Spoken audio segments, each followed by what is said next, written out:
பெண்களை பாதுகாக்கும் சட்டங்கள் அப்படின்ற தலைப்பில் இன்னைக்கு நம்ம பார்க்கக்கூடிய டாபிக் என்னன்னு பார்த்தீங்கன்னா ஜீரோ எஃப்ஐஆர். இந்த நம்ம யாராலையுமே மறக்க முடியாத கேஸ் தாங்க இந்த நிர்பயா கேஸ். இந்த நிர்பயா கேஸில் அந்த பெண்ணுக்கு நிகழ்ந்த அந்த அநீதியை எப்போவுமே நம்ம யாராலையுமே மறக்க முடியாது. இந்த நிர்பயா கேஸ் தான் ஜீரோ எஃப்ஐஆர் உருவாவதற்கு முழு காரணமாக இருக்குது.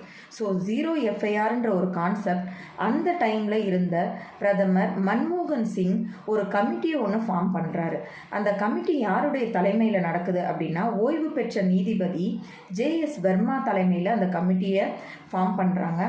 ஏன்னா பெண்களுக்கு இந்த மாதிரியான அநீதிகளை எப்படி குறைப்பது, எப்படி அதை கட்டுப்படுத்துவது, பெண்களை எப்படி பாதுகாக்கணும், பாதுகாப்பை எப்படி பலப்படுத்த முடியும் இப்படின்ற ஒரு சில கேள்விகளோட அந்த கமிட்டியை ஃபார்ம் பண்ணுறாங்க. ஸோ அப்படி அந்த கமிட்டியினுடைய ரெக்கமெண்டேஷனாக சமர்ப்பிக்கப்பட்டது இந்த zero FIR. So zero FIR எப்படி உருவாச்சு அப்படின்றது உங்கள் எல்லாருக்குமே தெரிய வந்திருக்கும். ஜீரோ எஃப்ஐஆர் பெண்களுக்கு மட்டும்தான் அப்படின்னு கிடையாது, குறிப்பாக பெண்ணினுடைய பாதுகாப்புக்காகவே இயற்றப்பட்டது இந்த ஜீரோ எஃப்ஐஆர்ன்ற கான்செப்ட். இருந்தாலும் ஜீரோ எஃப்ஐஆர் அப்படின்னா என்னன்னா, ஒரு நபருக்கு ஒரு பிரச்சனை நடக்குது அப்படின்னா அந்த இடத்திலேயே அவங்க பக்கத்தில் நேரராக இருக்கக்கூடிய போலீஸ் ஸ்டேஷனில் தாராளமாக போய் கம்ப்ளைண்ட்டை கொடுக்கலாம். ஆனால் எப்போவுமே எஃப்ஐஆர்ன்றது ஜூரிஸ்டிக்ஷன் பார்ப்பாங்க. இப்போ நம்ம எங்கே இருக்கோமோ அந்த இடத்துல தான் நம்ம அந்த கம்ப்ளைண்ட்டை கொடுக்க முடியும். ஒரு சில டைமில் நம்ம எல்லாருமே அனுபவிச்சிருப்போம், எங்கள் லிமிட்குள்ளே வராது. நம்ம ஒரு நம்பரை எடுப்போம், ஸோ ஓகே இதுதான் நம்ம பக்கத்தில் இருக்க ஒரு போலீஸ் ஸ்டேஷன், இந்த நம்பருக்கு நம்ம எடுத்து ஃபோன் பண்ணி பேசுவோம் அப்படின்னு எடுப்போம்.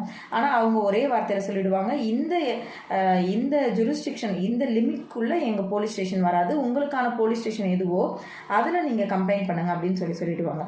ஸோ இப்படி ஒரு சுச்சுவேஷனை மெயினாக பெண்களுக்கு எதிராக ஒரு அநீதிகள் நடக்குது அப்படின்னா ஜீரோ எஃப்ஐஆர் அப்படின்ற ஒரு ஆயுதத்தை கண்டிப்பாக நம்ம கையில் எடுக்கலாம். அங்கே இருக்கக்கூடிய நமக்கு பாதிப்பு நேர்ந்த அந்த இடத்தின் அருகாமையிலேயே இருக்கக்கூடிய ஒரு போலீஸ் ஸ்டேஷனில் நம்ம தாராளமாக நம்ம கம்ப்ளைண்ட்டை போயிட்டு ஃபைல் பண்ணலாங்க. இப்படி ஒரு கம்ப்ளைண்ட்டை ஃபைல் பண்ணும்போது அங்கே இருக்க போலீஸ் ஸ்டேஷன் ஜீரோ எஃப்ஐஆர்னு சொல்லக்கூடிய இந்த கம்ப்ளைண்ட்டை அவங்க ரெஜிஸ்டர் பண்ணிக்கிறதுக்கு கண்டிப்பாக மறுக்கக்கூடாது. அப்படி நாங்கள் எஃப்ஐஆரை பதிய மாட்டோம் அப்படின்னு சொல்கிற பட்சத்தில் நம்ம இந்திய தண்டனை சட்டத்தின் கீழ் பிரிவு 166A கீழ் அது குற்றமாக கருதப்படுது. துறை வரைக்கும் கொண்டு போயிட்டு அவங்கள கேள்வி கேட்கலாம். ஸோ பெண்கள் ஆண்கள் யாராக இருந்தாலும் மெயினாக நம்ம பெண்களினுடைய பாதுகாப்பை பலப்படுத்தும் சட்டங்கள் தான் நம்ம இப்போ பார்த்துட்ருக்கோம். ஸோ மெயினாக இந்த ஜீரோ எஃப்ஐஆரினுடைய கான்செப்ட் என்னன்னா, ஒரு பெண்ணை ரேப் அட்டம் பண்ணுறது, ஆசிட் தாக்குதல், செக்ஷுவல் ஹராஸ்மெண்ட் பண்ணுறது, பெண்ணை சாகும் அளவிற்கு க்ரீவியஸ் ஹட் பண்ணி அடிக்கிறது, டெத் காஸ் பண்ணுன்ற நோக்கத்தில் பெண்ணை தாக்குவது, இந்த மாதிரியான செயல்பாடுகளிலிருந்து பெண் இப்படி ஒரு இக்கட்டான சூழ்நிலையில் மாட்டிக்கும்போது அவளுக்கு அருகாமையில் உள்ள போலீஸ் ஸ்டேஷனில் தாராளமாக சென்று ஜீரோ எஃப்ஐஆர் ஒன்றை ஃபைல் செய்யலாம். எஃப்ஐஆரை பொறுத்தவரையிலும் கண்டிப்பாக லிமிட் ஜூரிஸ்டிக்ஷன் அப்படின்ற ஒரு விஷயத்தை பார்ப்பாங்க. ஆனால் ஜீரோ எஃப்ஐஆரில் இந்த ஜூரிஸ்டிக்ஷன் அந்த எல்லை வரையறை எதுவுமே கிடையாது. நம்ம கிட்ட இருந்து அந்த கம்ப்ளைண்ட்டை வாங்கிக்கிட்டு அவங்க எவ்வளோ சீக்கிரம் முடியுமோ அந்த கம்ப்ளைண்ட்டை நமக்கு எந்த ஸ்டேஷனில் ஃபைல் பண்ணணுமோ அந்த ஸ்டேஷனுக்கு அவங்க ஃபார்வர்ட் பண்ணிடுவாங்க, டிரான்ஸ்ஃபர் பண்ணிடுவாங்க. ஜீரோ எஃப்ஐஆர் அப்படின்ற ஒரு எஃப்ஐஆரை போடும் பொழுது அங்கே சீரியல் நம்பர் எதுவுமே இருக்காது. அதன் பிறகு நாம் நம்மளுடைய தகுந்த ஜூரிஸ்டிக்ஷன் உள்ள காவல் நிலையத்திற்கு அது டிரான்ஸ்ஃபர் பண்ணப்பட்ட பிறகு அங்கு அதற்கு ஒரு நம்பரை கண்டிப்பாக கொடுத்து இன்னும் மேற்கொண்ட விசாரணைகளை நடத்துவாங்க. ஸோ ஜீரோ எஃப்ஐஆர் அப்படின்னா என்னன்னு உங்களுக்கு தெரிஞ்சிருக்கும்னு நினைக்கிறேன்.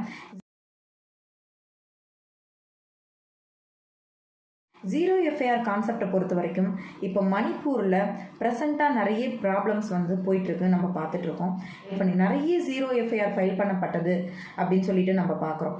கூடவே உங்களுக்கு இன்னொரு தகவலையும் நான் சொல்லணும்னு நினைக்கிறேன். எந்த ஒரு பெண்ணையும் சூரியன் எழுவதற்கு முன்னாடியும் சூரியன் மறைந்த பிறகும் காவல் நிலையத்தில் வைத்து விசாரணை செய்யக்கூடாது. இது சட்டப்படி குற்றம். இப்படி ஒரு சில சர்க்கம்ஸ்டன்ஸில் பெண்ணை விசாரணையின் பேரில் கண்டிப்பாக கூப்பிட்டு வந்தே ஆகணுன்ற அந்த சூழ்நிலையில் அப்போது கண்டிப்பாக ஒரு ப்ராப்பராக மேஜிஸ்ட்ரேட் கிட்டேருந்து ஒரு லெட்டரும், அது மட்டும் அல்லாது ஒரு பெண் காவலாளியும் அவங்களோடு இருக்கணுன்றது சட்டம். ஸோ பெண்கள் கண்டிப்பாக தெரிஞ்சுக்கணும். ஒரு காவல் நிலையத்திலிருந்து விசாரணையின் பேரில் நம்மளை வந்து சூரியன் மறைந்த பிறகோ ஏர்லி மார்னிங்கோ நம்மளை வந்து விசாரணை அப்படின்னு சொல்லிட்டு கூப்பிட்டாங்கன்னா நமக்கு முழு உரிமை இருக்குது. நம்ம வர மாட்டோம், இந்த டைமில் நாங்கள் வர மாட்டோம் அப்படின்னு சொல்கிறதுக்கு. இதையும் நீங்கள் கண்டிப்பாக தெரிஞ்சுக்கணும்.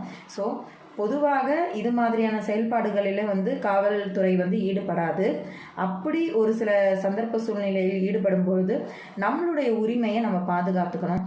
எந்த ஒரு பெண்ணையும் வந்து ஏர்லி மார்னிங்கோ, அதாவது சூரியன் எழுவதற்கு முன்போ இல்லது சூரியன் மறைந்ததற்கு பின்போ காவல் நிலையத்தில் வைத்து விசாரணை செய்யவே கூடாது என்பது சட்டம்.